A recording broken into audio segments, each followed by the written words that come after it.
నమస్తే. ప్రస్తుతం మనతో పాటు దైవజ్ఞ బ్రహ్మశ్రీ వీరాపురం సుబ్రహ్మణ్య స్వామి గారు ఉన్నారు. ఆగస్టు మాసంలో కన్యా రాశి వారి పరిస్థితి ఏ విధంగా ఉండబోతుందో గురుగారి మాటల్లో అడిగి తెలుసుకుందాం. నమస్కారం గురుగారు. శుభాశీస్సులండి. గురుగారు, ఆగస్టు మాసం అందులోనూ విశేషంగా శ్రావణ మాసం, కన్యా రాశి వారి పరిస్థితి ఎలా ఉండబోతుంది? పాజిటివ్గా ఉంటుందా, నెగిటివ్గా ఉంటుందా? ఓవరాల్గా ఎలాంటి సిచ్యువేషన్స్ వీళ్ళ చుట్టూ తిరిగే అవకాశాలు కనిపిస్తున్నాయండి? మంచి విషయమే అడిగారు. కన్యా రాశి వాళ్ళకి ఈ శ్రావణ మాసంలో అన్ని ప్రతిబంధకాలు, ఇతి బాధలు, ఒక మాటలో చెప్పాలి అంటే వాళ్ళు మంచి మాట్లాడినా కూడా చెడే ఎదురవుతుంది. వీళ్ళు మంచి ఆలోచన, మంచి అవగాహనతోటి, మంచి మనసుతోటి మంచి సలహా ఇచ్చినా కూడా అది తప్పు అయిపోతుంది. అవతల వాళ్ళకి, ఎదుటి వాళ్ళకి రివర్స్ అవుతుంది కూడా. అదే అంటారు ఉచిత సలహా ఇవ్వద్దు అనేది. ఉచితంగా వచ్చేదానికి వాల్యూ ఉండదు కదా, మరి ఉచిత సలహాలు ఇవ్వద్దు అనేది. అందుకే ఇటువంటి కొన్ని అన్నమాట. ఏంటంటే మంచి చేద్దామనుకుంటే చెడే ఎదురవుతుంది అన్నదే వీళ్ళకు తెలుస్తుంది. అలాంటి పరిస్థితి ఈ శ్రావణ మాసంలో కన్యా రాశి వాళ్ళకి ప్రతి విషయాలలో కూడాను వీళ్ళు ఏదో మంచి చేద్దాం, మనం ఏదో వాళ్ళ దగ్గర క్రెడిబుల్ కొట్టేద్దాం అంటే మంచి చేసి సహాయం చేసేవాడు కూడా ఉండాలిగా. అలాంటిది మంచి చేసి సహాయం చేద్దాము అని అనుకుంటే అది అవతల వాళ్ళు దాన్ని అపార్థం చేసుకునేటువంటి రోజులు, పరిస్థితులు అంటారు కదా, అటువంటి రోజులు అంటారు కదా, అదే శ్రావణ మాసం. అందుకనేసి ఎవరికి ఎటువంటి సహాయం చేయొద్దు, అటనేసి నష్టం చేయొద్దు. ఏమిటి, సహాయం చేయకుండా పర్వాలేదు, ఒకళ్ళ కాలు కిందకి లాక్కుండా మనం ఎంతవరకు బతుకుతామో సరిపోతుంది. మనం వాళ్ళకి సహాయం చేయాల్సిన అవసరం లేదు. ఎందుకంటే మనం ఏదో జాలి తెలిసి అభిమానం కొద్దీ, ప్రేమ కొద్దీ ఏదో సాయం చేద్దామని మనం అనుకుంటే అది మనకు రివర్స్ అయిపోతుంది. అందుకనేసి సాయం చేసి కూడా మాట పడడం కన్నా ఎటువంటి సహాయం చేయొద్దు ఎవరికి కూడా. రెండోది అట్లనేసి ఎవరికి ఇబ్బంది పెట్టద్దు.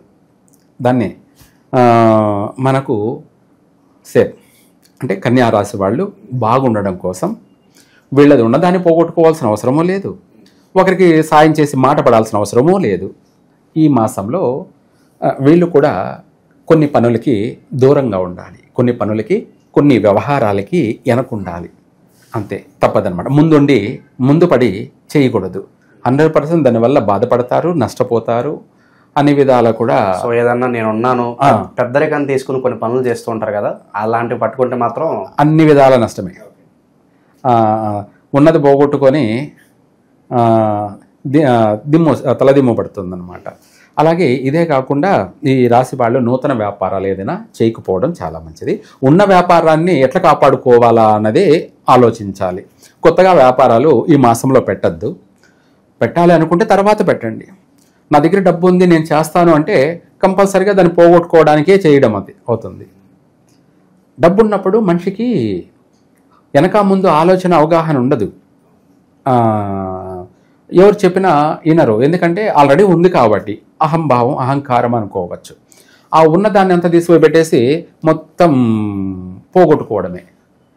ఇలా అవుతుందని నేను అనుకోలేదు అంటాడు తర్వాత సింపుల్గా. ఏంటి సింపుల్గా, నేను బాగుపడదామని చేశా, పోయింది, ఏం చేయమంటావు అంటాడు. అలాంటి పరిస్థితులు ఉన్నాయన్నమాట. కాబట్టి అందుకనేసి నూతన వ్యాపారాలు చేయొద్దు. ఉన్న వ్యాపారాన్ని ఎలా డెవలప్మెంట్ చేసుకోవాలనేది మనం చూసుకోవడం. గమ్మన ఖాళీగా కూర్చున్నా పర్వాలేదు, కానీ ఏదైనా డబ్బు ఎత్తపోయి పెట్టుబడి పెట్టి వ్యాపారాలు చేయడం అనేది ఏంటంటే ఉన్నదాన్ని పోగొట్టుకోవడం, చేతులు కాల్చుకోవడం, ఇలాంటి పనులు చేయకూడదు. చేయకపోయినా ఆ మాసంలో నష్టమేం లేకపోతే ఒక నెల గడిచిపోతుంది, తర్వాత టైం కలిసి వస్తుంది. అంతేగాని భయపడాల్సిన అవసరం లేదు. ఉండేది ఉన్నదాన్ని పోగొట్టుకొని బాధపడాల్సిన అవసరం లేదు. అలాగే వివాహ ప్రయత్నాలు ఈ మాసంలో చేయకపోవడం మంచిది. కొత్తగా ప్రయత్నం చేసేవాళ్ళు ఇది శ్రావణ మాసం మంచి మాసమే కదా అనుకుంటే పొరపాటే. వీళ్ళకు బాగలేని టైం కాబట్టి మనము ఆ ప్రయత్నాలు చేసినట్టు అయితే వచ్చే సంబంధం కూడా నెగిటివ్ సంబంధం. నెగిటివ్ అంటే అయిపోవచ్చు టకటక, లేదా మధ్యలోనే ఆగిపోవచ్చు.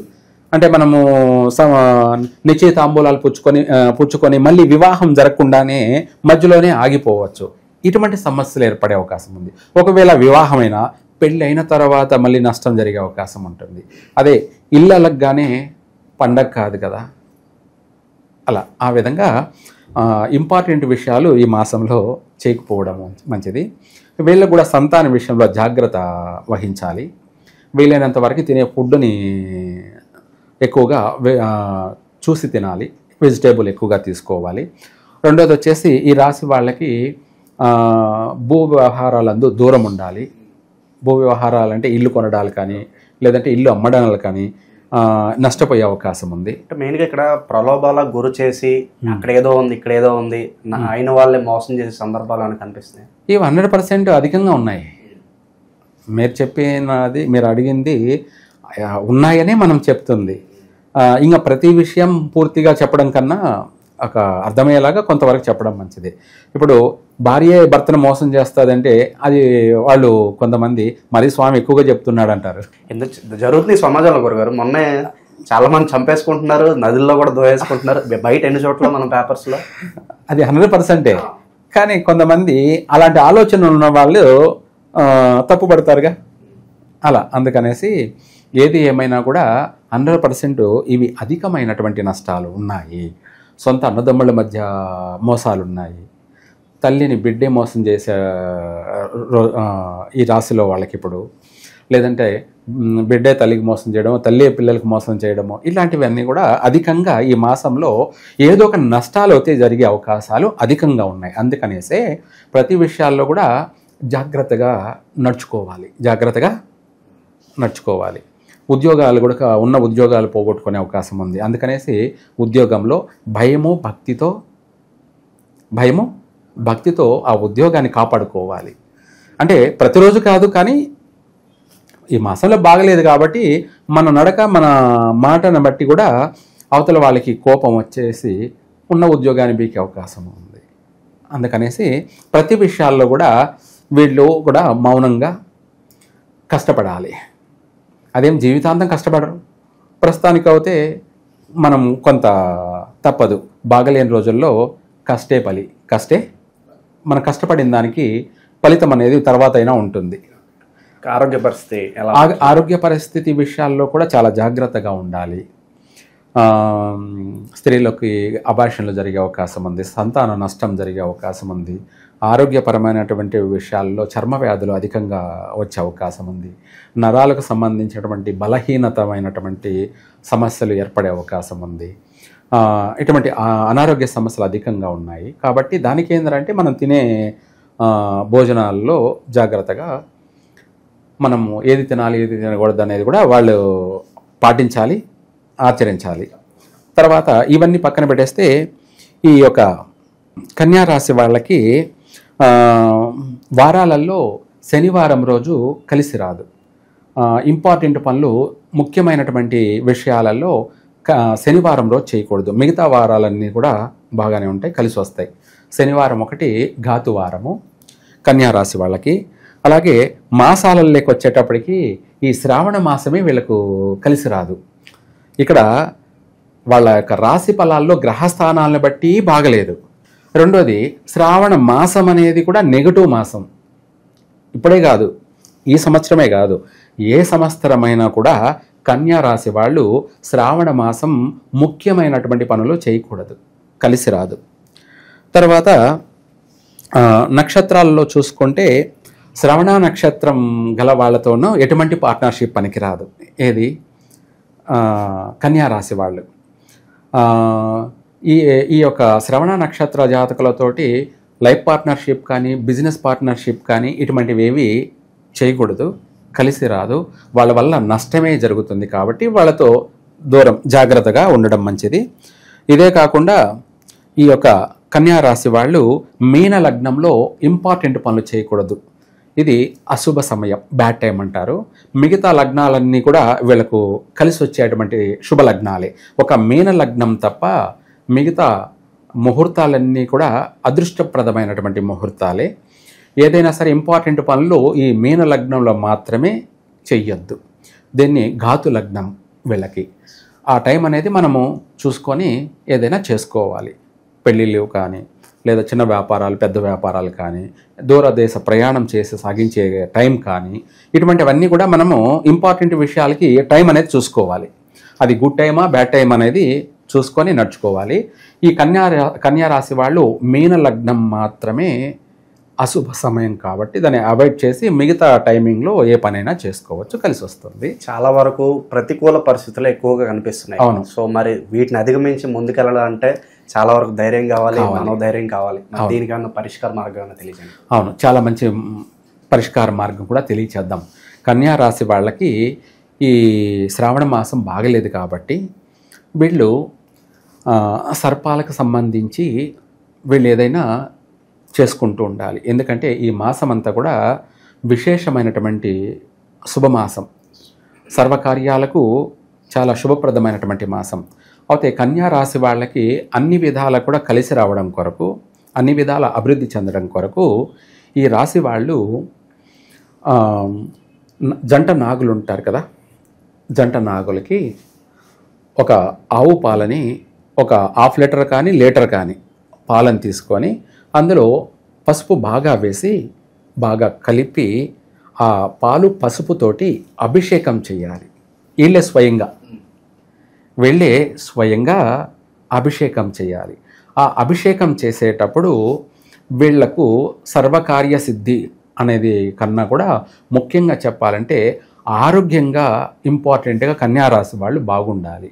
అందుకనేసి ఈ రాశి వాళ్ళు ఓం తక్షకాయ విద్మహే మమ ఆరోగ్యప్రదాయ ధీమహి తన్నో జ్యేష్ఠమాసాదీప ప్రచోదయాత్ అని ఈ మంత్రాన్ని పఠించుకుంటూ ఆ మంత్రాన్ని జపిస్తూ వీళ్ళు ఆ పాలు పసుపు కలిపి అభిషేకం చేసినట్టయితే స్వయంగా అత్యంత శుభప్రదమైనటువంటి అభిషేకం ఇది. అత్యంత అభిషేకం, సర్పాభిషేకం. ఏమిటి?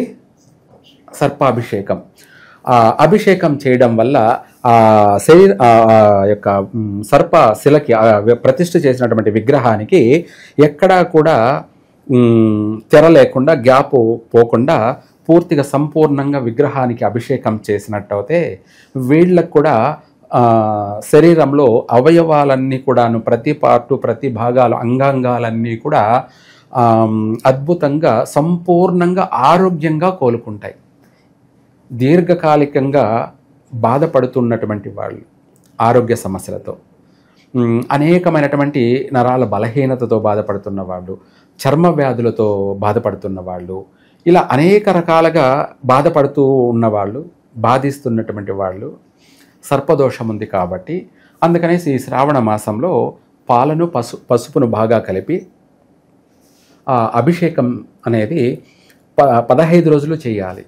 ఇది ఎప్పుడు చేయాలి అంటే ఓన్లీ ఉదయం 4 గంటల నుంచి 11 గంటల లోపే చేయాలి. ఉదయం 4 గంటల నుండి ఎవరికి ఎలా వీలైతే, ఎందుకంటే వాళ్ళ పనులు ఉంటాయి కాబట్టి, జాబులు, ఎవరెవరు పని చేసుకునే వాళ్ళు, వాళ్ళ టైమింగ్ అనేది కూడా ఉంటుంది కాబట్టి దాన్ని బట్టి ఈ 15 రోజులు చేయాలి కంపల్సరీగా. చేసినట్టయితే అలా చేయండి. చేస్తే ఆ తర్వాత వాళ్ళకు జరిగేటువంటి శుభ పరిణామాలు ఏమిటో మనకు కామెంట్ రూపంలో కూడా తెలియచేయచ్చు. తర్వాత ఏం జరిగింది అన్నది కూడా వాళ్ళకి తెలియచేయచ్చు. మనం చెప్పడం కన్నా వాళ్ళకు జరిగింది వాళ్ళు మనకు కామెంట్ సెక్షన్లో తెలియచేస్తే మనకు కూడా అర్థమవుతుంది. అది మనకు తెలుసు, కాకపోతే వాళ్ళకు ఒక కాన్ఫిడెన్స్, నమ్మకమే జీవితం. ఇక్కడ ప్రేమతో భక్తితో ఇలా చేసినట్టయితే ఆరోగ్యపరమైన విషయమే కాదులేండి, వాళ్ళ జీవితంలో అన్నీ కూడా శుభాలే, 100% జరుగుతుంది. ఇది చేసి తీరండి. అమావాస్య అయిపోయినాక మరుసటి రోజు నుంచి పౌర్ణమి రోజు వరకు కూడా చేయాలి. చేసినట్టయితే ఆ మాసమే కాదు, ఈ శ్రావణ మాసమే కాదు, ఈ సంవత్సరం అంతా కూడా వాళ్ళు అధికమైనటువంటి ధనయోగంతోనూ, సంపూర్ణమైన ఆరోగ్యంతోనూ, అలాగే వాళ్ళు సకల సుఖాలను కూడా అనుభవిస్తారు. ఈ సంవత్సరం అంతా కూడా సకల సుఖాలను అనుభవిస్తారు. 100% జరుగుతుంది. సో ఓవరాల్ ఈ కన్యా రాశి వాళ్ళందరూ కూడా ఈ శ్రావణ మాసం ఏ విధంగా ఉండబోతుందో చాలా బాగా వివరించారు. ధన్యవాదాలు. సర్వేజన సుఖినో భవంతు.